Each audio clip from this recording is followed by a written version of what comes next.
Hello, and welcome back to another episode of ABA Mom. I'm your host, Allie, a mom of five and board certified behavior analyst. And today we have a special guest, Andrew Bortzner, who works for KTABA in Brevard County and also goes out in the community and digs dinosaur bones. Welcome to the show, Andrew. Thank you. Appreciate you having me. It was fun to be invited. Yeah. Can you share your journey and what led you to become a BCBA and eventually the owner of KTABA? For sure. So it all started when I was 12 years old. I was a Confederate for somebody in ABA, and my first exposure was somebody that was nonverbal, preemie, cerebral palsy, ASD3, and this child, or at that time my peer, was just such a great individual. And that kind of opened it up to me on awareness about autism. Now, from ages 12 to 16, I volunteered at Brevard Zoo, and I worked at the Brevard Zoo when I was 16 for about 10 years. In that 10 years, I developed a DEVRO program that came in for the last hour of the pause on area that was open to help clean up and work on social skills. And then I also worked with FIT too, with their social group in developing social skills within the zoo as like an outing that their facility could utilize as well. I joined up officially in ABA professionally when I was 25, and I was an RVT from October or August 2016 to about May 2021, and then I became the BCABA because I felt it was important to do that in-between step in order to really get a handle on what it is like to be a BCBA. That way I can still get the supervision, I'm just not thrown in the deep end. In November of 2021, I became BCBA, and after realizing that the companies I've worked for, that not all of them had that same passion and drive that I had for getting outdoors and what I like to call touching grass, just getting out in nature and experiencing it. I decided to make my own company, and then the rest is history. Yeah. No, I think that's great. And I've met a lot of BCBAs that were BCABAs before. I have a student analyst that's kind of her route. Like she's going to be a BCABA and then she plans to eventually become a BCBA. So I think that stepping Yeah, stone is great too, that you were able to do that as well. it Um, really helped out. yeah, I think it's great. And you still get the support and supervision while you're Right. working as an analyst and then you become an analyst. So I think that's a great idea too. Your website highlights community involvement. What inspired you to build a practice that values outings? Like, I know you kind of told me a little bit like you worked at the zoo, which is really interesting, but why Right. is it? Yeah, so that natural environment is a part of ABA. That's very interesting. So it actually originated at the zoo. While I was working there, over many years, I came into a bunch of roles, but mostly I was in the education department. And for 8 of those years, I oversaw the first and second grade camps at Brevard Zoo. And I also did community outreach programs with the zoo. And the community outreaches were zoo school nights. They were going out to schools and doing presentations. The Indian River Lagoon fourth grade program, when they go out there and learn about the lagoon. And after seeing all this different stuff just influence the kids, I was like, there's something there. There's something there about just bringing something new into a child's life that they normally don't experience, and especially when they get out there, like in the Lagoon program. And when that happened, I kept it in the back of my mind, and that's kind of what I did all my therapy, even as an RBT with. And then I realized that if you couple that with ABA, you get a really effective result. Yeah, I think that's great. The importance of community outings because we are always talking about, generalizing too. So if we want to generalize Right. skills, those communities and those places where our clients are, I think that's just really important. So what are some ways that you feel these experience support your clients both in ways that a clinic can't? Well, being out in the community, in my opinion, is the best application of ABA because what it does is it really highlights the dimensions of behavior, which is what we should all be incorporating anyways into our practices. So, like the applied dimensions there, where it targets behaviors that are important to the individual and hold social significance. Well, getting out to a playground is pretty important to a child, and it's socially significant because there's where all the kids are. This is where we work on socialization with peers, language, self-care skills. The affective dimension there, it produces meaning and significant behavior change, right? So now we can see how effective it is by how they interact with those peers. And of course, generality. It's where they're going to be anyways. We don't really have to program for it because we're doing it where it needs to be anyways. So right there, I'm already accounting for 3 out of 7 of those dimensions by just going somewhere different. Right.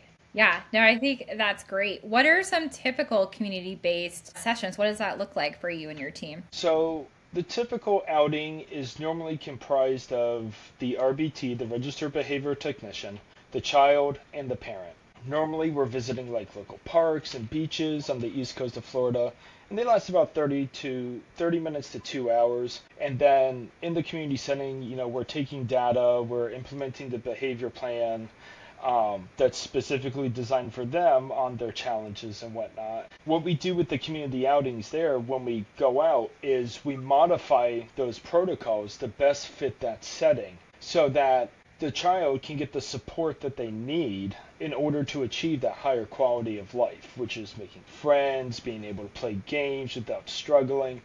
And by doing it in that location, they're being taught where they need it. So now it's not being taught in a sterile environment like a clinic or a school. It's taught in the real life. So now they don't have to double learn what to do. Right. No, that makes a lot of sense. That's great. So I do want to talk about the dinosaur bones because I just want to say Andrew and we met at the FABA conference, and he came over to their table and just brought these dinosaur teeth and bones, and it was so cool and so different from anything I've ever heard before. And so you travel to Wyoming to dig up these dinosaur bones. How did that passion start? So when I worked at the zoo, the director of education, Chris Delory, was massively into dinosaurs. He's been digging dinosaurs like decades before he's even met me. And as a child, I used to be really into him, and then you get out of it and whatnot. But he brought me back in because he would have like the new thing he found or bought on his desk, and he would show it to me. And then you fast forward 10 years, and then I got to go on my first dino dig, which was just awesome. And then since then, I've been going pretty much every year on a dinosaur dig there just because of that experience of getting out, finding fossils, and sometimes you don't find any, but you're out in nature. That's all part of the experience as well. So when I left the zoo, I stayed in touch with Chris and visited the Dino Lab. That's where he prepares dino fossils. And I frequently volunteered and putting dinosaur bones together, working with modern skulls and just catching up with them. And then I asked him, because I realized when I was in RBT and I had to make an LLC for being BCBA, since private contractors normally get paid through their LLC, what's going to set me apart? And I thought about it a little bit, and, kids like one of 3 things, trains, pizza, dinosaurs. I work mostly in the autism community, and I'm like, those are the top 3 right there. And I'm like, well, I don't have access to a train yard. I don't have access to a pizzeria, but what I do have access to is Chris, someone that deals in fossil materials. So I approached him with that and asked him to partner up with me if he would provide the experts to facilitate learning and give that better experience to the family if I provided the behavioral services. And he agreed to go into partnership with me with Educational Biofacts, and now we're able to put awesome experiences on for the family. I think that is so awesome. I know when I was a kid, I was in love with dinosaurs. I even had a dinosaur book I carried, and I used to try to dig in my backyard for different dinosaur bones. So if I was at your ABA clinic, I would be ecstatic. It's a lot of fun. Yeah, it sounds like a blast. So when you bring the fossils or bones back, what are the kind of reactions that you see from your clients? Well, most of the reactions are surprised. And one way that they're surprised is, Mr. Andy actually found dinosaur bones. That is the first and foremost. They can't believe that I actually found a dinosaur bone. And 2, that they actually have a dinosaur bone. That's the second part that hits home.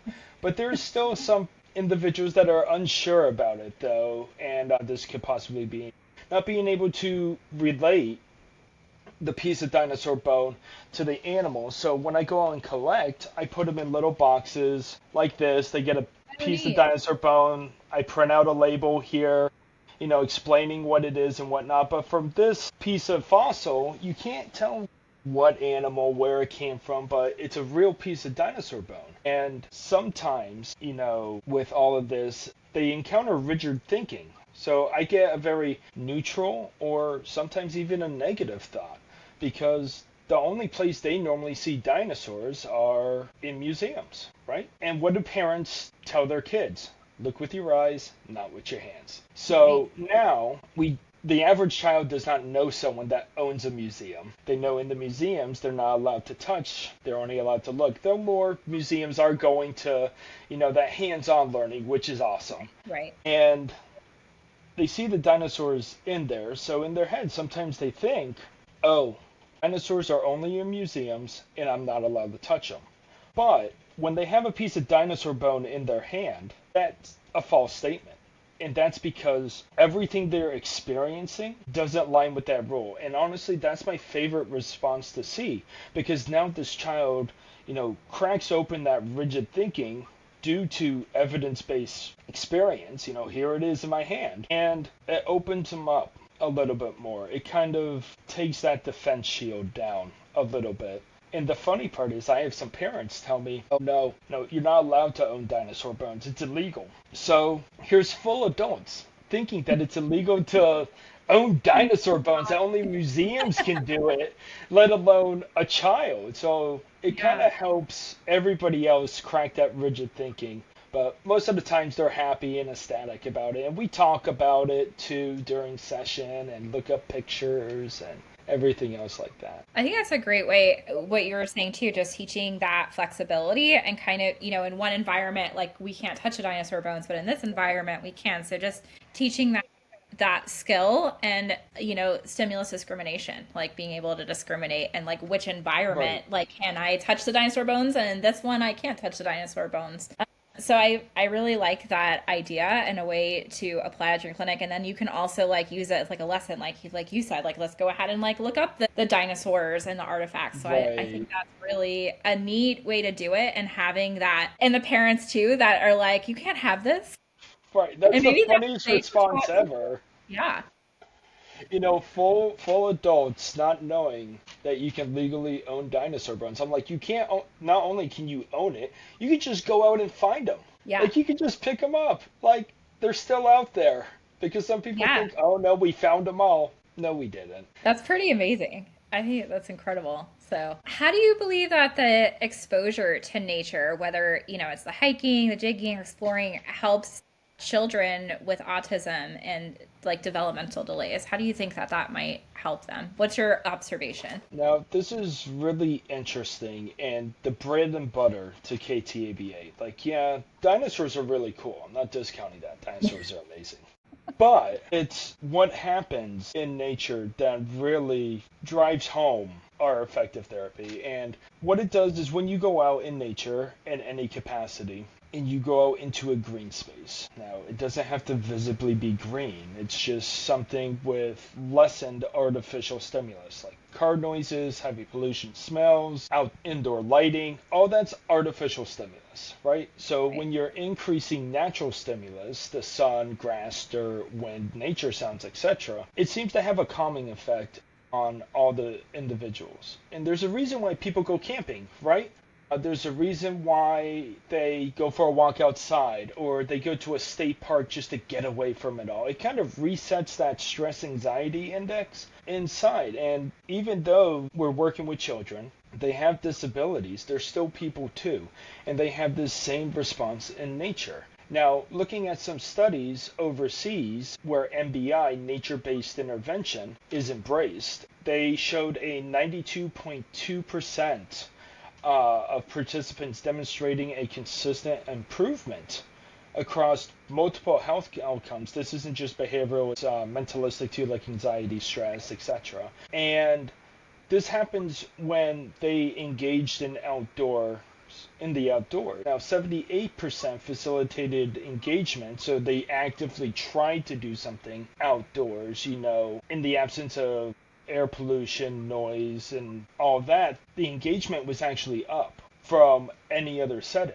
There was a reduction in ASD mannerisms, increase in social awareness. There was redirection naturally from hyperactivities, so the ADD, ADHD components there. There was a reduction in irritability. They were more relaxed and able to receive feedback from this. And what these studies show is that in the absence of these artificial stimuluses, we see the child for who they are and their true capabilities, which facilitates the ability to learn at an elevated rate. And these are the individuals that I hire at KTABA that has that same passion to be outdoors, that's not afraid to get into the community setting. You have a parent and yourself. You have a 40-hour training plus supervision, and the parents are the parents. They've been with that child the whole life. What are you afraid of?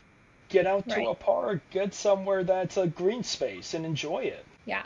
No, I really like this idea. And I think it's, that saying of, let's go for a walk or get some fresh air, right? Yeah. Because you're changing settings, right? You're changing locations. And these are not only is, and I think that this is an area too where applied behavior analysis, we don't have a ton of research on the effects of like outside stimulus and what it does to individuals with ASD. However, a lot of other interdisciplinaries, like they do. So there's like, mental health, like, there's a lot of studies like going outside. So I think even if we're not taking it from the behavior perspective, like it's still like, we know like mental health, like they say it's good to go outside. It's good to be in nature. Like this is healthy for our bodies. And I know a lot of people that, they just go outside, they go for, a hike, they go for camping, all of those things. Yeah. And I think what I see a lot of with kids with ASD is that there is a lot of inside time, and then parents become a little isolated because they're afraid to take their kids outside, right? Because a tantrum. Exactly. You're not going to get weird looks in your house. You don't got to worry about them, wandering off or anything like that. So I get it. Yeah. And I think it's great because if it's the RBT and the parent, you're right. The parent has been there. This is their child. Like they know their child, but then they have the extra support. So then they have the RBT that's there alongside them. So they're not alone in this too, which is great. So with that there, it gives that parent a little bit more confidence because if something were to go sideways in the shoot, you have a trained professional there. Like you have somebody that's trained to deal with these behaviors. So now that's off your plate. So what you can do is just focus with making memories with your child. Right. And how great is that? Yeah, that's awesome. What advice would you give parents who want to incorporate more nature and community activities into their child's daily routines? So first I would say find your child's passion. No matter what you do in life, you need to start there. You need to know what your child is very passionate about. You got to know what their likes, their dislikes are. And then when you know that, you need to facilitate new opportunities because the child themselves don't have the ability to web. They can't make associations where things may be related to each other. Research your local parks, check them out. Take notes on what your child does and does not engage with in the outdoors. And just find your little slice of nature for your family where it's a green space with lowered, artificial stimulus. Yeah. No, I think that's great. That's great. Can you kind of just explain, because I know you've mentioned green space before, but what would a green space look like? So green spaces, like I said, it's not literally the color green. It doesn't have to be a soccer field. That would be a very green space. Though it could, because it's a big open area. Right? Normally there isn't a lot of noise pollution coming through. There isn't a bunch of smell pollution. County parks, they're normally pretty good. They keep that natural. But, the beach, there's nothing green at the beach. But and people might say, oh, the parking lot's right there. It's right next to a road and all this other stuff. Yeah, but think of where you are. The sand is stimulating their feet. There's normally a strong breeze that's making noise. There's normally wave sounds. that's happening through everything. And though there might be other people talking, laughing, carry on, having a good time, the natural stimulus is turned up so high that it negates that. That the child now can just filter out that artificial stimulus, the person with the speaker or the people that are carrying on too loud. And they focus on that wind. They focus on that water noise, the waves coming up the beach. They feel that sensory input with their feet. They can touch it. They can feel it move through their fingers. And that outcompetes everything that's going around. So a green space is just a place where nature will supersede all the other noises in just day-to-day hustle and bustle. Right. Yeah. No, I love that too. And I think that is definitely like some people just say that's where people vacation, first of all. They come to the beach. We live where people vacation in Florida. So, but Exactly. people come to the beach for a vacation, way to get away from all of that sound and noise. So like what a great opportunity that you can bring them to a place where Right. people just relax. Like that's a great place to kind of let go and relax. So I love that. And I love that you're saying like, the sensory is very different and you're kind of getting away from all these like crowded, like loud noises, right? Because what's the Right. loudest? Really the wind. So I think it's a great thing that you're doing and what a great opportunity Thank you. that we have that in Florida. So Right. No, I it love that. really I love is. going on beach with my clients to the beach. It's every time I've gone to the beach with a client, it's always been a really great experience, like with their family. Like there's all kinds of You're already learning seeing the opportunities. benefit of MBA.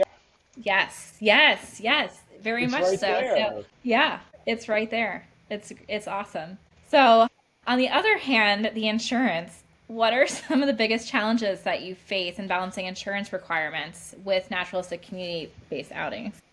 Right. So if you're a BCBA, you know that sometimes getting things approved isn't the easiest. So the biggest challenge, honestly, is for the insurance companies to approve the locations. Insurance companies sometimes don't see the value in something like the beach. In Florida, like you said, we're very fortunate to live close to the beach, and beaches are a perfect example of a lot of natural stimulus. Like I said, the breeze, the wave noises, the sand, the water, etc., that drowns out the car noises, the smells, and everything else like that. But insurances like TRICARE, because this is my biggest offender, don't see the benefits regardless of the data. And I've been told stuff like, you can't guarantee there'll be kids at the beach for social skills, and that location isn't behavior analytic in nature. In which respond with, if you can show me a beach in Florida without kids, that's a miracle.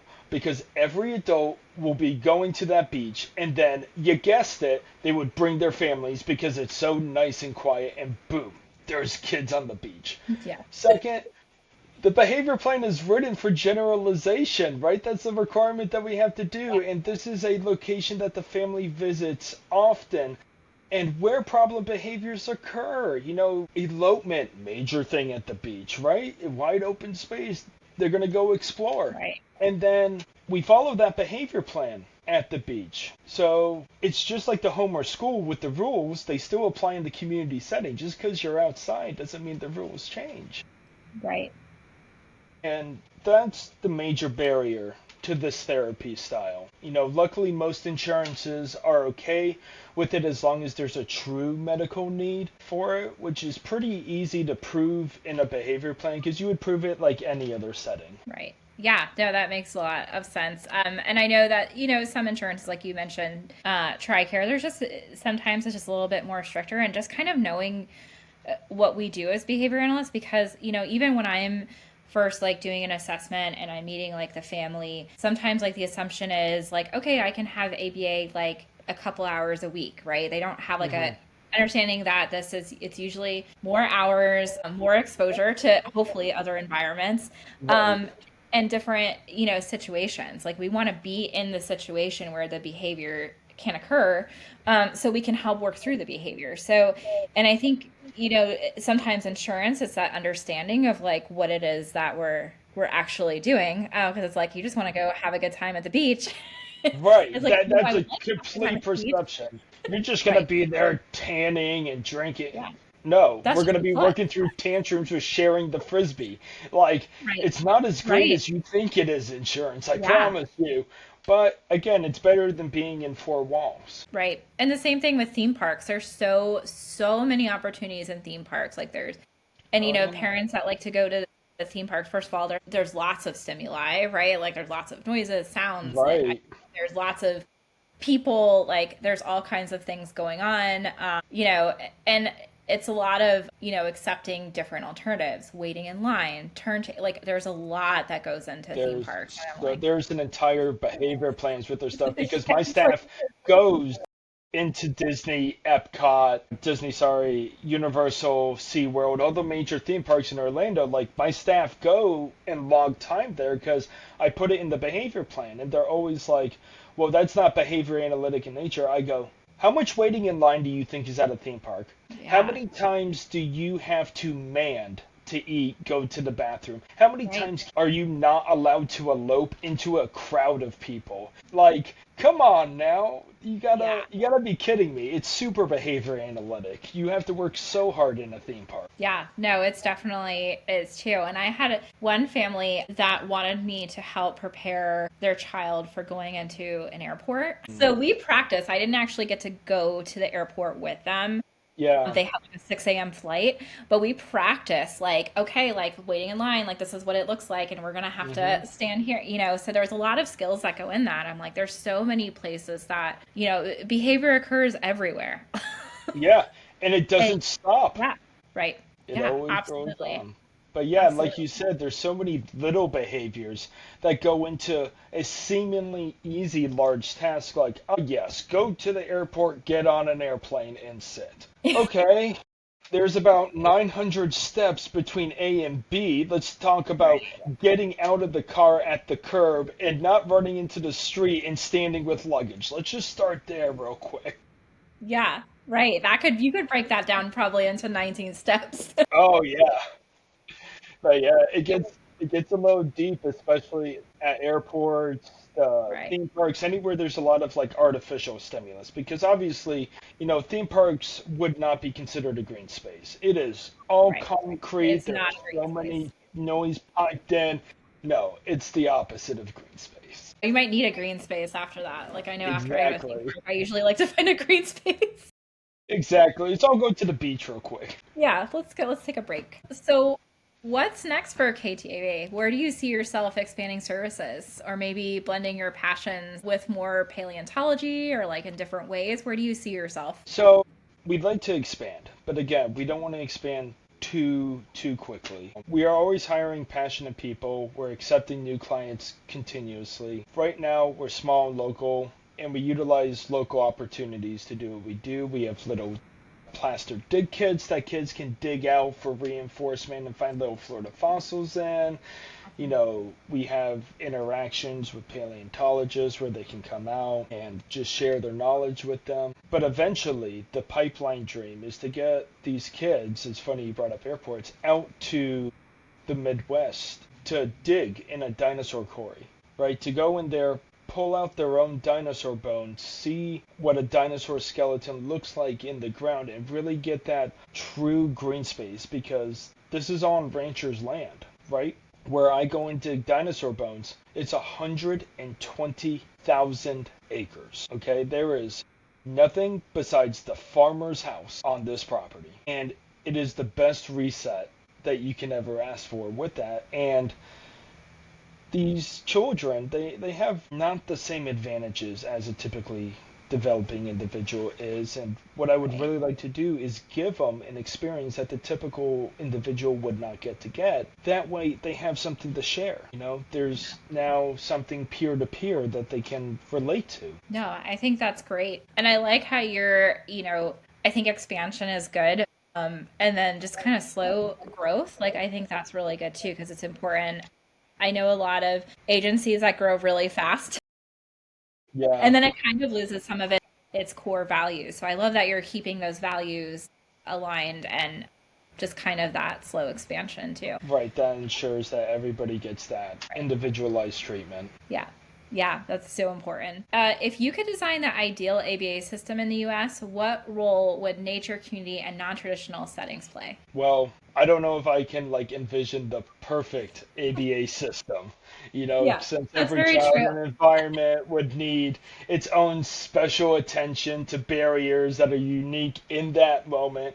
But if I Right. had to say, if I had to design a realistic improvement to incorporate the MBI, the nature-based intervention research, to the insurances for them to approve natural settings, the beach, state parks, just green spaces so that, we can start expanding the field past the walls of a clinic and Right. a school, even ABA companies that are not producing quality, which blows my mind honestly when that happens. If you are able to get that same individual that may not be adequately trained or whatnot into a green space, the child still receives ample treatment results as a result for that. Because, everybody would like to clone that one RBT that is just a BCBA in sheep's clothing, right? But MBI kind of levels that playing field so that the parents get what they want, which are results. Right. The children improving, their quality of life going up, all this other stuff. And the practitioners getting in contact with success. And sometimes, a green space helps with that, especially if you hit a plateau, put them outside. Do a couple booster sessions outside and then Yeah. bring it back to where you need to go and see the difference. Yeah. No, that's great. Where can listeners find you? How can they contact you? So we have a Facebook page, and funny Okay. story behind that. I tried to make the Facebook page KT-ABA, just like the logo on my shirt. And Yeah. Facebook says it has to be a real company. I'm like, it is. Yeah. Go on the Sunbiz report. I'm already there, man. Like it's Oh, real. that's So then I had to make it KT Behavioral Services. And they're like, all right, that sounds like a real company. I'm like, thanks, okay. Facebook. Right, exactly. So on Facebook, that's our Facebook page there. Okay. We post photos up there, any little updates, when we're accepting new clients, looking for new clients because our wait list is down to 0. We post our flyer on there. And we also have a website, kt-aba.com, which is a little more deeper dive. You can see all the staff with a little bit of a bio on there, our motto, kind of what we do, how to contact us. Yeah, I So looked at your page. I thought it was neat how all of your staff, they were all like holding it looked like it was each a dinosaur bone, right? Like it was pretty yeah, cool. so Yeah. with the RBTs, they all hold that jaw there. Oh, So it's that's kind so of like awesome. uniformed, and it's a replica, so it's 1-to-1 on how big it really is. But how boring is the same staff photo in front of like the same like Right. foliage or whatever? Like you can't tell what company they're with unless you Right. look at the shirt or whatnot. Luckily, my T-shirts have a massive logo right in the middle of it, as you saw at FABA, Right. and that dinosaur jaw kind of drives home like, yeah, we really deal with this stuff. This isn't just like something we pretend to do. We actually incorporate it into it. No, I think that's awesome. It's so cool. Like, your child like gets like so excited when I hear you talk about this. I'm like, oh And yeah, that's that's what I love is that effect. We try and go fossil hunting in Venice Beach okay. once a year where all the clients and RBTs that can go, we carpool over to Venice Beach, right? And we go shark tooth combing over there. And here's the beautiful part. We have a paleontologist with every family. We have an RBT that's actively billing medical insurance because it's an improved location that I had in the treatment plan. And the kids are in the water, sifting through all the sand and everything, finding real shark's teeth that they get to keep. And That's then you have awesome. the paleontologist there, be like, oh yeah, that's a sand shark. Yeah, that's a great white tooth. So they're getting context on what they're finding. And meanwhile, go out 1 degree.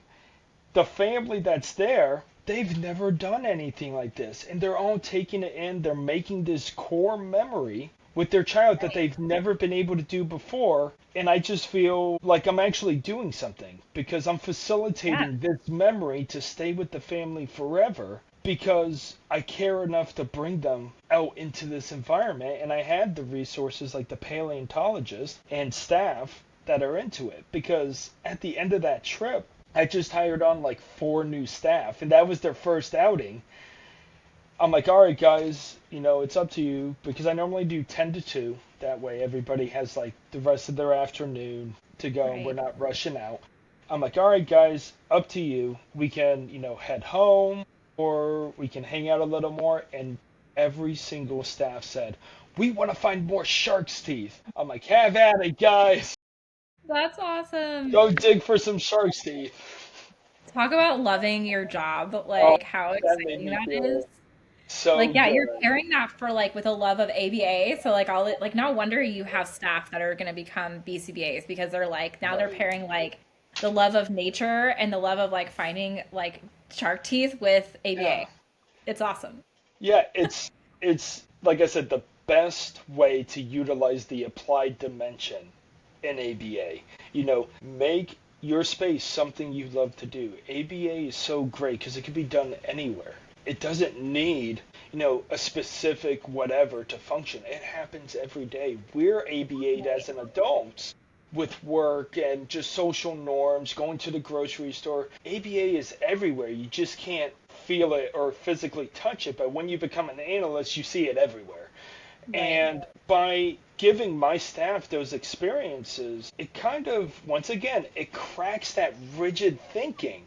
Because I get a lot of really good staff, but they're burnt out and they like come with PTSD from other companies that I have to scrub off of them. Be like, no, you're fine. You're allowed to talk here. You can ask questions. You're good.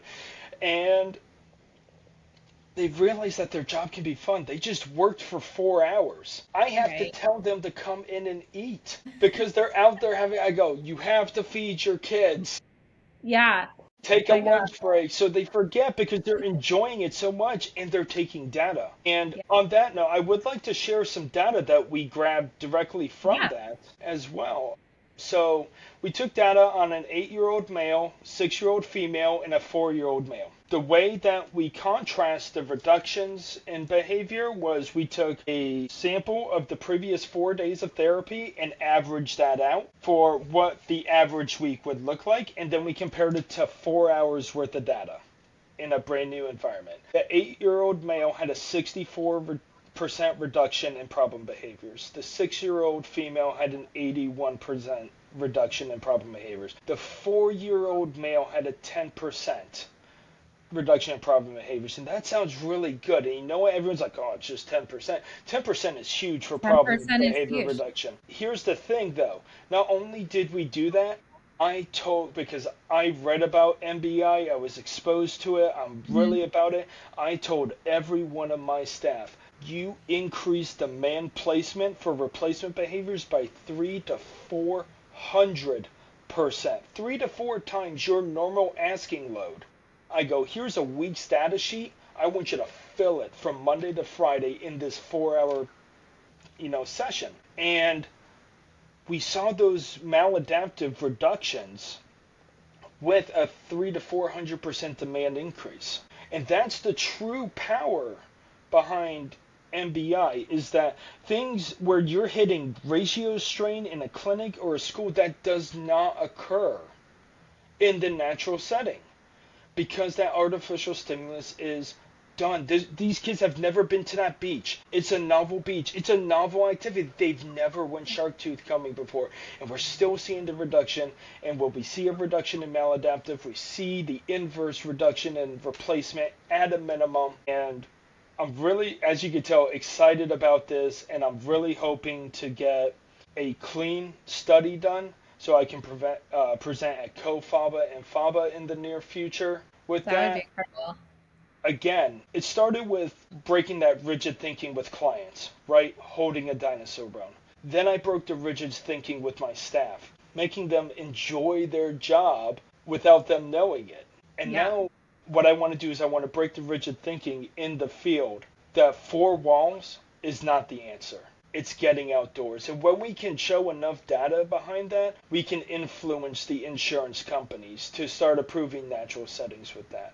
Because 10, 15 years ago, if you had a clinic or a school, that was a massive feather in your cap as, a company owner because nobody had them back then.